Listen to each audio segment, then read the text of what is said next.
Femme, je vais vous m'arrêter là. Pourquoi vous êtes parfois battu? Et le mari est violent. Qu'est-ce qui a provoqué la violence? Toi, tu ouvres ta bouche, tu envoies le feu sur ton mari. Là, non, je dis ça d'abord aux femmes, parce que c'est ça. Elle est faible. Tu la vois comme ça, gringalette là. Mais quand elle ouvre sa bouche là, on dirait le cousin de Satan.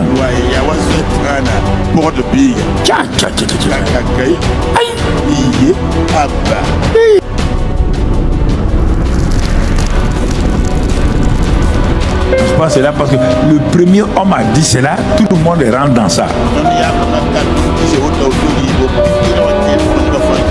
Mais pourquoi tu es maintenant né dans un nouveau royaume? Tu ne dis pas les paroles du nouveau royaume. C'est étonnant, hein? Si c'est ton ancêtre là, les ancêtres ont dit ça, les grands-parents ont dit ça. Maintenant tu es né de nouveau. Toi tu ne changes pas de langage. Dans le royaume des cieux, tu continues à dire les paroles du royaume de Satan. Regarde comment tu es déséquilibré. Les paroles du royaume de Satan ne peuvent pas faire vivre quelqu'un dans la victoire dans le royaume des cieux. Dans le royaume des cieux, il y a ses paroles. Le royaume des cieux a ses gestes. Le royaume des cieux a sa manière de vivre. Et tu ne peux pas vivre deux vies. Tu es un homme séparé. Tu deviens, comme on dit, un schizophrène. Tes comportements contredisent ta manière de penser. Et tu as des problèmes. Oui, tu ne peux pas suivre Dieu. Quand on te dit ça là, bon, on dirait c'est vrai, mais tout le temps il y a le mais. Un gars qui vit de mais, mon frère, il peut aller loin. Il dit fais attention à tes paroles. Du fruit de tes paroles, tu verras s'agir ton corps.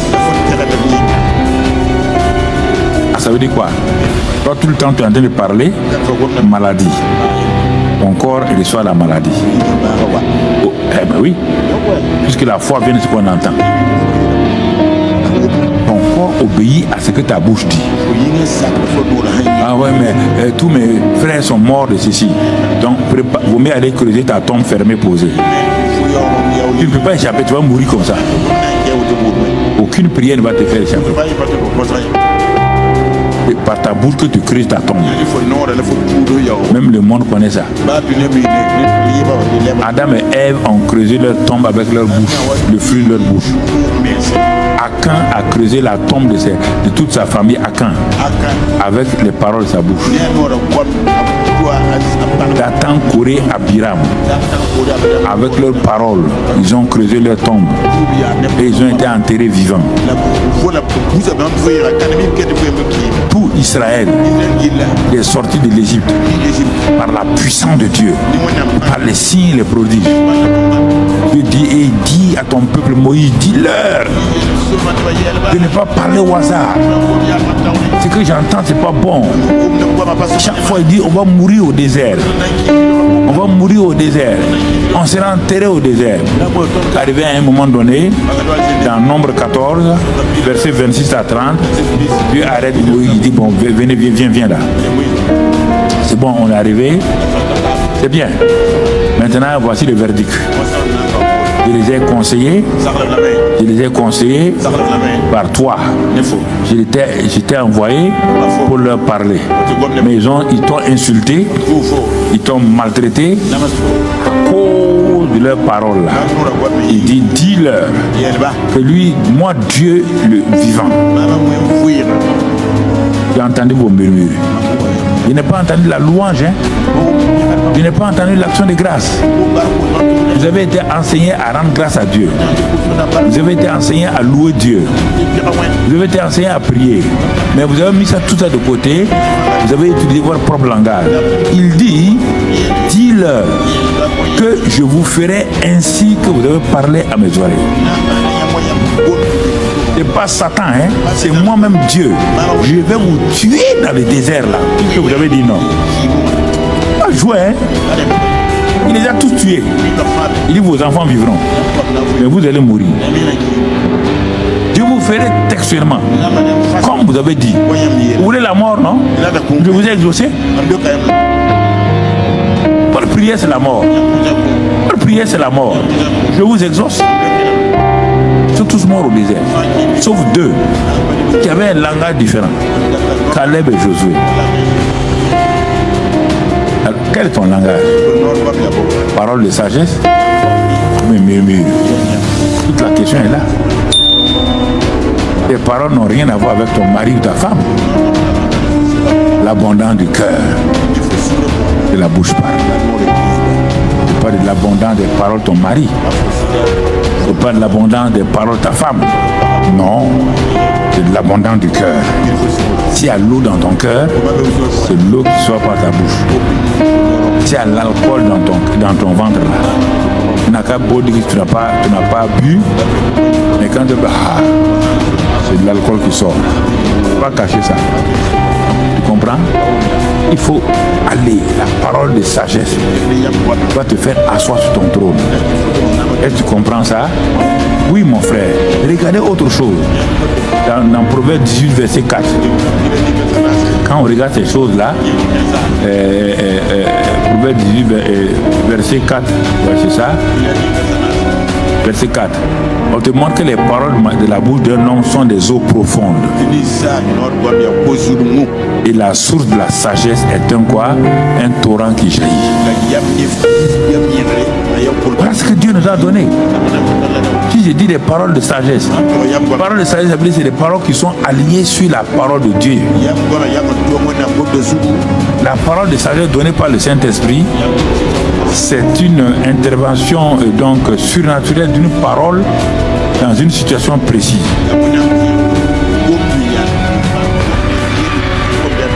Là, tu ne contrôles pas. C'est le Saint-Esprit qui manifeste ça. Mais toi, Dieu a mis dans ta bouche, il t'a donné une langue exercée.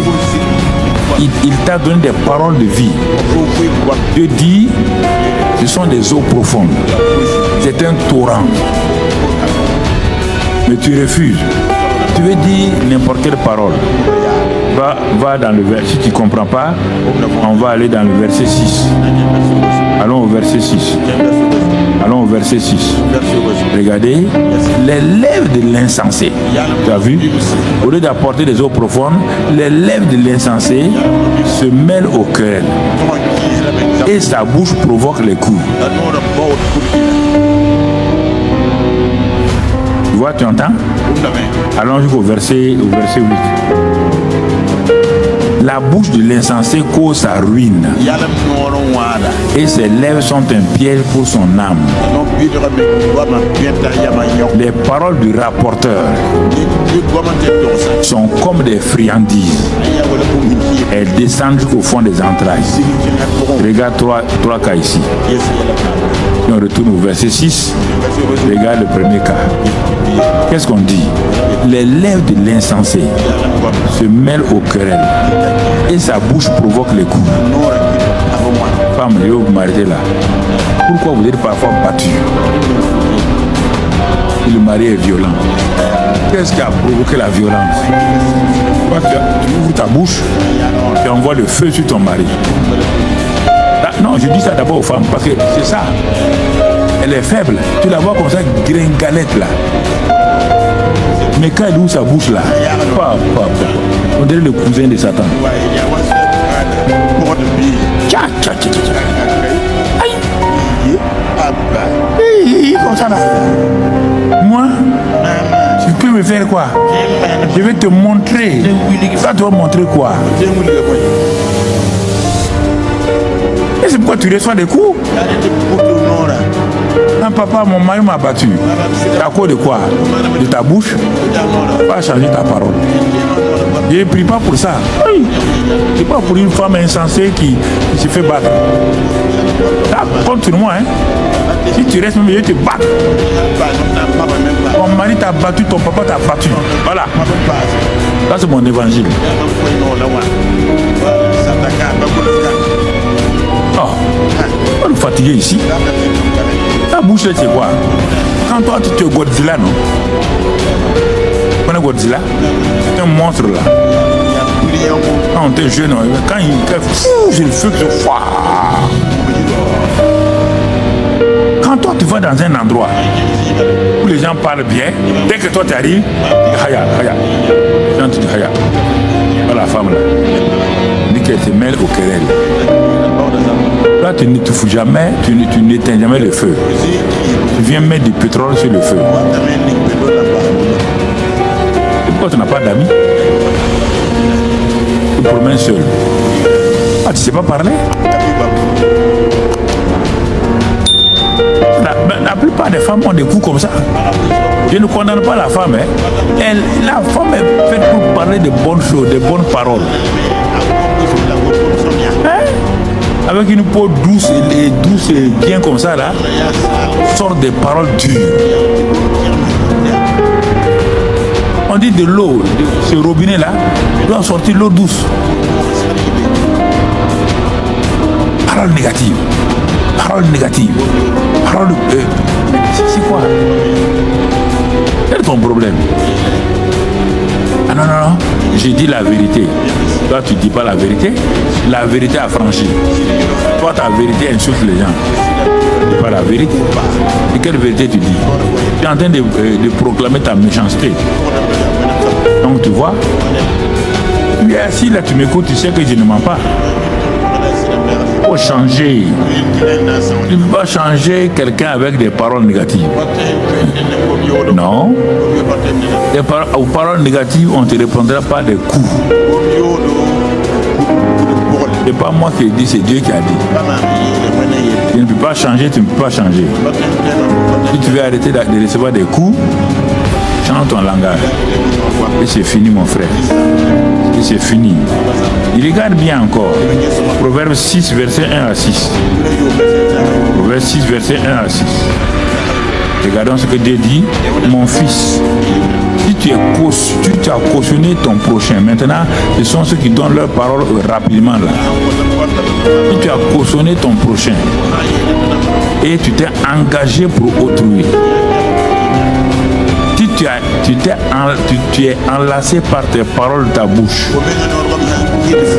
si tu es pris par les paroles de ta bouche, fais donc ceci. Un conseil divin. Dégage-toi. Va voir la personne. Dégage-toi. Puisque tu es tombé au pouvoir de ton prochain. Les paroles te font tomber au pouvoir de ton prochain. Je prends un seul exemple. Tu vas voir un frère ou une soeur. Mon frère, j'ai des problèmes. Je n'arrive pas à régler ceci, à faire cela. Frère, soeur, est-ce que tu peux me prêter au moins 15 000 francs? À la fin du mois, je te promets, je viendrai payer. Donc, tu as donné une parole à l'autre.